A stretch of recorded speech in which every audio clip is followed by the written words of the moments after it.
Hi అండి. నేను మీ రమణి. పన్నీర్ మసాలా నేనే విధంగా చేశానో చూపిస్తాను.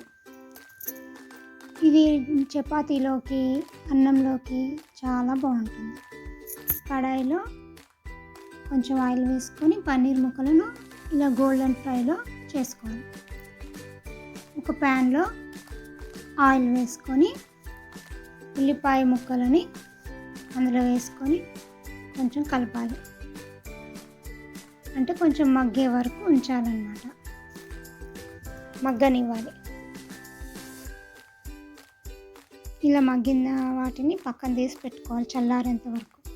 అదే ప్యాన్లో టమాటా ముక్కలు, సాల్ట్ వేసి కలుపుకోవాలి. ఇదిగో ఈ విధంగా మగ్గిన తర్వాత వాటిని కూడా పక్కన తీసి పెట్టి చల్లారనివ్వాలి.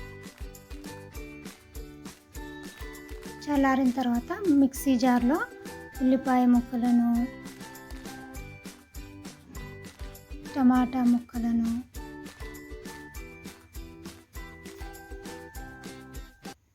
వేసి మిక్సీ చేసుకోవాలి పేస్ట్ లాగా.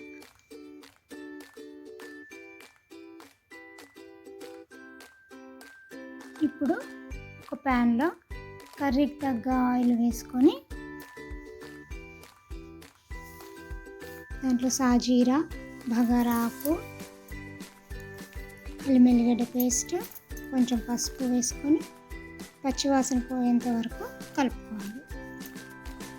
దాంట్లో ఇందాక చేసుకున్న మన ఉల్లిపాయ టమాటా పేస్ట్ని వేసుకోవాలి.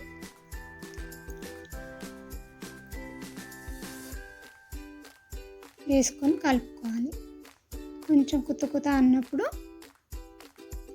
కారం పొడి, సాల్ట్ వేసుకొని ఇంకా కొంచెం 2 నిమిషాలు అలా ఉంచి ధనియాల పొడి కూడా వేసుకోవాలి.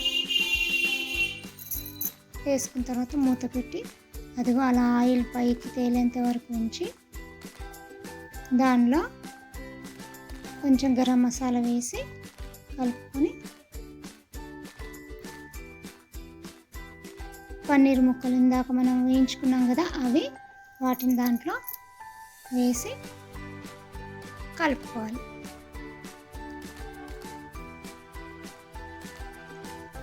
ఈ విధంగా కలుపుకోవాలి. కలిపి మూత పెట్టుకోవాలి. అలా ఒక 5 నిమిషాలు ఉంచిన తర్వాత ఇంకా బాగా కుత అంటుంది చూడండి.